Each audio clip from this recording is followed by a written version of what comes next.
जय श्री स्वामीनारायण विद्यार्थी मित्रों। श्री सजानंद गुरुकुल मानकुआ संचालित श्री पुरुषोत्तम विद्यालय मानकुआ ऑनलाइन एजुकेशन में आपका स्वागत है।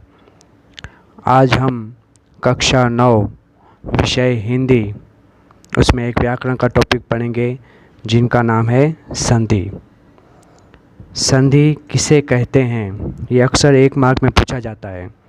तो आइए देखिए संधि किसे कहते हैं, परिभाषा के माध्यम से हम आज जानें। संधि किसे कहते हैं, उनकी परिभाषा। संधि शब्द का अर्थ है मेल, यानी कि दो वर्णों का जुड़ाव, कि दो वर्णों के जोड़ने से जो शब्द में परिवर्तन आता है उसको हम संधि कहते हैं। तो संधि शब्द का अर्थ है मेल। निकटवर्ती वर्णों के परस्पर मेल से जो विकार यानी कि परिवर्तन उत्पन्न होता है उसे संधि कहते हैं। उदाहरण द्वारा हम समझें, जैसे हिम जमा आलय बराबर हिमालय। तो यहाँ पर पहले शब्द में हम देख रहे हैं कि अस्वर है और दूसरे शब्द में देख रहे हैं तो आस्वर है। इन दोनों के मिलने से विकार यानी कि परिवर्तन हुआ, उसे हम संधि कहते हैं। तो यहाँ पर हिम जमा आलय बराबर हिमालय हुआ। उसी तरह से दूसरा उदाहरण देखिए, समवततोष। तो यहाँ पर अ और एवं ओ के मिलने से विकार उत्पन्न हुआ है। तो सम जमा तोष, तो उससे शब्द बना संतोष। उसके बाद लेते हैं परम जमा आत्मा यानी कि परमात्मा। तो यहाँ अ एवं आ के मिलने से विकार हुआ है, शब्द में परिवर्तन आया है। तो जहाँ पर शब्द में परिवर्तन आता है, विकार आता है, उसे हम संधि कहते हैं। तो एक वाक्य में ये पूछा जाता है कि संधि किसे कहते हैं, तो हमें लिखना है कि संधि शब्द का अर्थ है मेल। निकटवर्ती वर्णों के परस्पर मेल से जो विकार उत्पन्न होता है उसे संधि कहते हैं। अब संधि के कितने भेद हैं, तो संधि के यहाँ पर 3 भेद पाए जाते हैं। पहला स्वर संधि, दूसरा व्यंजन संधि, तीसरा विसर्ग संधि। विद्यार्थी मित्रों, कक्षा 9 में केवल स्वर संधि का अभ्यास हम करेंगे, क्योंकि स्वर संधि ही आपको पूछी जाएगी। इसलिए आइए स्वर संधि हम पढ़ते हैं। स्वर संधि किसे कहते हैं, यह भी प्रश्न आपको पूछा जाता है। एक मार्क में यह भी पूछा जाता है स्वर संधि किसे कहते हैं। तो स्वर वर्ण के साथ स्वर वर्ण के मेल से जो विकार उत्पन्न होता है उसे स्वर संधि कहते हैं। विद्यार्थी मित्रों, यहाँ पर 2 वर्णों का मेल होता है, उसमें दोनों वर्ण में स्वर होते हैं, इसीलिए उसको स्वर संधि कहते हैं। उसका उदाहरण देखिए, जैसे अभि जमा इष्ट, तो होगा अभिष्ट। तो यहाँ पर दोनों वर्ण आप देख सकते हैं, ई जमा ई यानी कि छोटी ई जमा छोटी ई, तो बनती है बड़ी ई। तो यहाँ पर दोनों स्वर के मिलने से विकार परिवर्तन होता है, वो भी स्वर में ही आता है, उसे हम स्वर संधि कहते हैं। तो स्वर संधि के भी 5 प्रकार पाए जाते हैं। तो उन 5 प्रकार का हम अभ्यास करें। उसमें पहली जो स्वर संधि है उसका नाम है दीर्घ स्वर संधि। तो दीर्घ स्वर संधि हम उदाहरण के द्वारा समझें, जैसे पुस्तक जमा आलय, तो पुस्तकालय। तो यहाँ पर हम देख सकते हैं कि 2 स्वर मिले हुए हैं, अ जमा आ, तो उसका जो परिवर्तन होता है वो आ में होता है। हम देख सकते हैं पुस्तक में पहले जो क है उसमें अ स्वर छिपा हुआ है। दूसरा शब्द है आलय, तो उसमें जो पहला शब्द है उसमें आ छिपा हुआ है। दोनों के मेल से शब्द बना आ, तो ये दीर्घ आ है, तो उसको हम दीर्घ स्वर संधि कहते हैं। दूसरा उदाहरण देखिए, विद्या जमा अर्थी, उसका शब्द बनता है विद्यार्थी। तो पहले में आ है और दूसरे शब्द में अ स्वर है, तो अ में आ जुड़ने से आ बनता है, आ में अ जुड़ने से भी आ स्वर बनता है। तो आ है वो दीर्घ स्वर है, इसीलिए उसको दीर्घ स्वर संधि कहते हैं। और उसके उदाहरण हम देखें। तीसरा उदाहरण है कि रवि जमा इंद्र, उससे शब्द बना रविंद्र। तो यहाँ पर पहले जो ई है उसके साथ और ई जुड़ने से बड़ी ई यानी कि दीर्घ ई हमें मिली, तो रवि जमा इंद्र, तो शब्द बना रविंद्र। तो ये दीर्घ स्वर संधि है।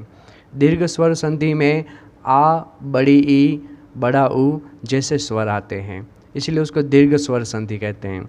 और एक उदाहरण देखिए, गिरी जमा ईश बराबर गिरीश। तो यहाँ पर हम देख सकते हैं कि पहले शब्द में बड़ी ई है और दूसरे शब्द में भी बड़ी ई है। दोनों का मेल होने से हमें जो स्वर मिलता है वो भी बड़ी ई मिलता है, यानी कि दीर्घ स्वर मिलता है। तो इसको हम दीर्घ स्वर संधि कहते हैं। और एक उदाहरण देखिए, भानु जमा उदय, तो भानुदय। तो यहाँ पर पहले शब्द में ऊ, छोटा ऊ है, यानी कि ह्रस्व ऊ है। उसके साथ ह्रस्व ऊ जुड़ने से बड़ा ऊ यानी कि दीर्घ ऊ हमें मिलता है। तो यहाँ पर पहले शब्द में ऊ, दूसरे शब्द में भी छोटा ऊ, और जब विकार में परिवर्तन आता है तो हम देखते हैं तो भानुदय, तो उसमें बड़ा ऊ यानी कि दीर्घ ऊ हमें प्राप्त होता है, इसीलिए इसको हम दीर्घ स्वर संधि कहते हैं। वधु जमा उलझा, तो होगा वधुलझा। तो यहाँ पर हम देख सकते हैं कि पहले शब्द में बड़ा ऊ है यानी कि दीर्घ ऊ है, दूसरे शब्द में भी बड़ा ऊ है यानी कि दीर्घ ऊ है। इन दोनों के मेल से बड़ा ऊ यानी कि दीर्घ ऊ स्वर हमें मिलता है, इसीलिए शब्द में परिवर्तन आया, वधु जमा उलझा वधुलझा। इसके बाद आगे बढ़े हम, तो स्वर्ण संधि का जो दूसरा प्रकार है वो है गुण संधि। कि गुण संधि किसे कहते हैं तो वो भी हम उदाहरण के द्वारा समझे। जैसे नर जमा इंद्र, तो हुआ नरेंद्र। हम यहाँ पर देख सकते हैं कि पहले शब्द में अ स्वर है और दूसरे शब्द में ई है। अ के साथ ई हो या आ के साथ ई हो तो भी जो हमें स्वर मिलता है वो ए स्वर मिलता है। तो नर वता इंद्र, तो हो गया नरेंद्र। उसी तरह से सुर वता इंद्र, तो हुआ सुरेंद्र। यह हम देख सकते हैं कि अ स्वर और ई स्वर दोनों का मेल हुआ है, जिनसे हमें जो स्वर प्राप्त हुआ है वो गुण संधि वाला ए स्वर प्राप्त हुआ है, इसलिए इसको हम गुण संधि कहते हैं। उसी तरह से अ के साथ अगर ऊ जोड़ा जाए, यानी कि अ स्वर के साथ अगर ऊ का मेल होता है तो हमें ओ स्वर मिलता है। तो यहाँ पर देख सकते हैं कि ज्ञान जमा उपदेश, तो बराबर होता है ज्ञानोपदेश। तो यहाँ पर इसे हम गुण संधि कहते हैं कि जिसमें अ के साथ छोटी ई, बड़ी ई या ऊ अगर हम जोड़ते हैं तो हमें स्वर ही प्राप्त होता है, जैसे ए ओ, तो इसे हम गुण संधि कहते हैं। इसके बाद का अगर हम ले प्रकार, तो तीसरा प्रकार वृद्धि स्वर संधि। तो वृद्धि स्वर संधि किसे कहते हैं तो उदाहरण के द्वारा हम समझे। तो पहला उदाहरण है सदा जमा एव बराबर सदैव। तो यहाँ पर देखते हैं पहले शब्द में जो स्वर हमें मिलता है वो आ स्वर है और दूसरे शब्द में देखते हैं तो ए स्वर है। तो इन दोनों के मेल से हमें जो स्वर प्राप्त होता है वो ऐ स्वर प्राप्त होता है, यानी सदा जमा एव सदैव। तो ये वृद्धि स्वर संधि है। दूसरा उदाहरण हम देखें, तथा जमा एव बराबर तथैव। तो यहाँ पर भी पहले शब्द में आ है और दूसरा जो शब्द है उसमें भी ए स्वर है। इन दोनों से जुड़ने से हमें ऐ स्वर प्राप्त होता है, तो जिनसे हमें वृद्धि स्वर संधि मिलती है। तीसरा उदाहरण हम देखते हैं, टिक जमा एट बराबर टिकैट। तो यहाँ पर पहले शब्द में हम देखते हैं कि अ स्वर है और जो दूसरा शब्द है उसमें ए स्वर है। तो अ और ऐ स्वर से मिलने से जो स्वर प्राप्त होता है वो ऐ आता है, यानी कि टिक जमा एट टिकैट। तो ये वृद्धि स्वर संधि है। उसके बाद हम और एक उदाहरण ले लीजिए, जल जमा औध्य। तो यहाँ पर जल है उसमें अ स्वर छिपा हुआ है, औध में ओ स्वर छिपा हुआ है, दोनों के मेल से औ स्वर हमें मिलता है, तो उसे हम कहते हैं जल जमा औध जलौध। तो ये वृद्धि स्वर संधि है। विद्यार्थी मित्रों, ये आपको नोट करना है। देख सकते हो ये जितने भी लिखे हुए उदाहरण वो सभी आपको लिखने हैं और समझने भी है कि कौन से स्वर से कौन सा स्वर जुड़ने पर कौन सा स्वर प्राप्त होता है। तो उसके बाद हम लेते हैं एक और उदाहरण, परम जमा औषधि, तो परम औषधि। तो परम में अ स्वर छिपा हुआ है, औषधि में ओ स्वर छिपा हुआ है। इन दोनों से मेल से हमें जो स्वर प्राप्त होता है वो औ स्वर प्राप्त होता है। तो परम जमा औषधि बराबर परम औषधि, ये शब्द हमें परिवर्तन द्वारा मिलता है। तो यहाँ पर तीसरा प्रकार भी हमारा पूरा हुआ। चौथा प्रकार लेते हैं यण स्वर संधि। यण स्वर संधि किसे कहते हैं, तो वो उदाहरण द्वारा हम समझे। जैसे कि प्रति जमा एक, तो प्रत्येक। यहाँ पर हम देख सकते हैं कि पहले शब्द में ई स्वर है और दूसरे शब्द में ए स्वर है। तो यहाँ पर जो ए स्वर है, इन दोनों से मिलने से हमें व्यंजन का य प्राप्त होता है। तो यहाँ पर जो ए है उसका क्या हो जाएगा, य हो जाएगा। तो यहाँ पर प्रति वत्ता एक यानी कि प्रत्येक। तो यहाँ पर ए निकल जाता है, उसकी जगह य का उल्लेख हो जाता है, तो उसको हम प्रत्येक कहते हैं। इसे यण स्वर संधि कहते हैं। दूसरा उदाहरण देखें, प्रति जमा अक्ष यानी बनेगा प्रत्यक्ष। तो यहाँ पर प्रति में ई स्वर है और दूसरा जो अक्ष शब्द है उसमें अ स्वर है। इन दोनों के मेल से जो हमें व्यंजन मिलता है वो य मिलता है। तो यहाँ पर हम देख सकते हैं कि अ है वो निकल जाता है, तो क्या हो जाता है कि उसकी जगह य जो व्यंजन है वो आ जाता है। तो प्रति वत्ता अक्ष तो प्रत्यक्ष। और एक उदाहरण हम देखें, वी जमा आकुल, तो बन जाता है व्याकुल। तो यहाँ पर वी में हम देख सकते हैं कि छोटी ई है, उसके साथ आ स्वर मिलने से हमें व्यंजन य मिलता है। तो यहाँ पर आ की जगह स्थान किसने ले लिया है, य ने ले लिया है, इसीलिए वी जमा आकुल तो हो जाता है शब्द परिवर्तन वाला शब्द व्याकुल। तो ऐसे उदाहरण को हम यण स्वर संधि कहते हैं।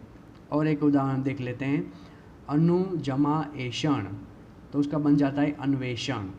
तो यहाँ पर जो अनु शब्द है उसमें उ स्वर है और जो एषण है उसमें ए स्वर है। इन दोनों स्वर से जुड़ने से हमें व्यंजन मिलता है वे। तो ए का स्थान किसने ले लिया, वे ने ले लिया। तो यहाँ पर अनु जमा एषण तो हो जाता है अन्वेषण, कि उसका जो बाकी जो पहले शब्द में जो आखिरी अक्षर होता है वो आधा हो जाता है और बाद में जो दूसरे शब्द का पहला अक्षर है वो परिवर्तन प्राप्त होता है, इसीलिए उसको यण स्वर संधि कहते हैं। देखो यहाँ पर पहले जो प्रति है तो त है वो आधा हो गया, एक ही जगह यह आ गया, तो प्रति में प्रत्येक। उसी तरह से यहाँ पर भी प्रति वत्ता अक्ष हम देख रहे हैं, तो यहाँ पर भी जो ती है वो आधा हो गया, अ के स्थान पर यह आ गया, तो प्रति जमा अक्ष तो प्रत्यक्ष। यहाँ पर भी जो वी है उसका आधा अक्षर हो जाएगा, फिर आ है उसकी जगह य ने यानी कि या शब्द ने ले लिया है, तो व्याकुल, वी जमा अकुल तो व्याकुल। उसी तरह से अनु शब्द है तो उसमें उ स्वर है, तो न है वो आधा हो जाएगा, ए के स्थान पर यहाँ पर वे शब्द आ जाएगा, तो अनु जमा एषण तो हो जाएगा अन्वेषण। तो इस तरह से यण संधि में हमें यह ध्यान रखना है कि पहले शब्द का आखिरी अक्षर वो आधा हो जाएगा और दूसरे शब्द का पहला अक्षर उसकी जगह पर नया शब्द यानी कि नया वर्ण आ जाएगा। इसे हम यण स्वर संधि कहते हैं। अब हम लेते हैं पांचवा और आखिरी स्वर संधि का प्रकार है अयादि स्वर संधि। कि अयादि स्वर संधि किसे कहते हैं, तो इसे भी हम उदाहरण के द्वारा समझें। जैसे चे जमा अन तो हो जाता है चयन।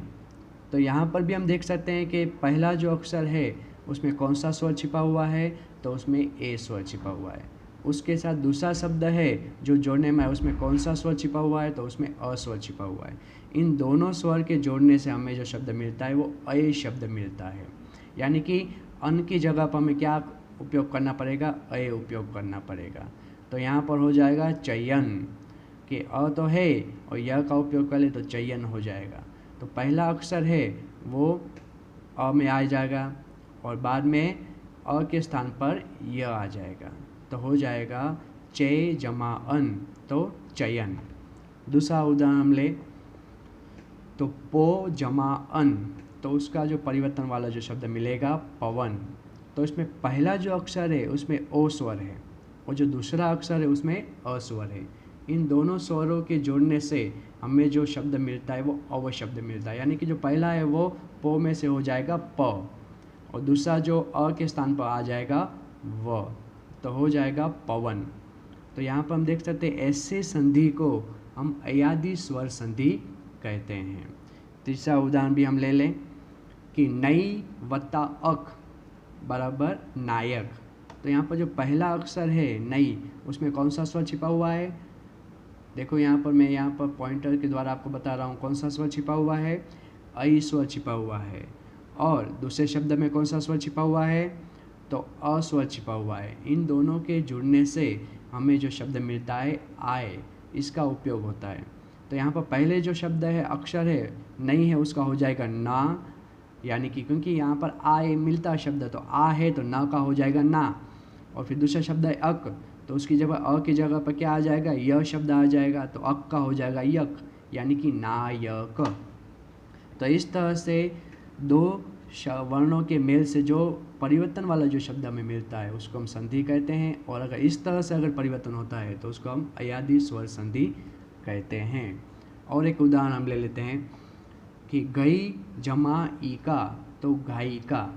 तो यहाँ पर भी ऊपर की तरह ही हम देख सकते हैं कि पहला जो था वो पुल्लिंग शब्द था, इसीलिए वहाँ पर आय आया। यहाँ पर स्त्रीलिंग शब्द है, यानी कि यहाँ पर आई आएगा। तो यहाँ पर घ का गई, यानी कि उसमें ऐश्वर है, दूसरे शब्द में ईश्वर है। इन दोनों के मेल से जो हमें शब्द मिलता है वो आता है आई। तो यहाँ पर जो गई है उसका क्या हो जाएगा? उसकी जगह हम आ का उपयोग करें तो गा हो जाएगा। फिर ई का शब्द है, उसके में ई की जगह क्या आ जाएगा? ये आ जाएगा, तो ई का यानी कि गायिका। तो यहाँ पर पूरा जो शब्द है वो परिवर्तन प्राप्त हो जाता है, इसीलिए इसको अयादि स्वर संधि कहते हैं। तो विद्यार्थी मित्रों, यह जो विषय है संधि, इसमें आपको किसी भी प्रकार का कोई प्रश्न है तो आप पूछ सकते हो। यह जो स्वर संधि है वो आपको परीक्षा में पूछी जा सकती है। आपको बड़े अच्छी तरह से जितना भी आपने पीपीटी में देखा है उसको अच्छी तरह से लिख लेना है। नोट पेन भी अपने साथ में रखनी है। जहाँ जहाँ भी प्रश्न होता है तो वो प्रश्न आपको लिख लेने हैं। जब हम माइक्रोसॉफ्ट टीम में मीटिंग में जब हम जुड़ेंगे तब आपको वो प्रश्न है उसके निराकरण करेंगे। धन्यवाद। जय श्री स्वामीनारायण।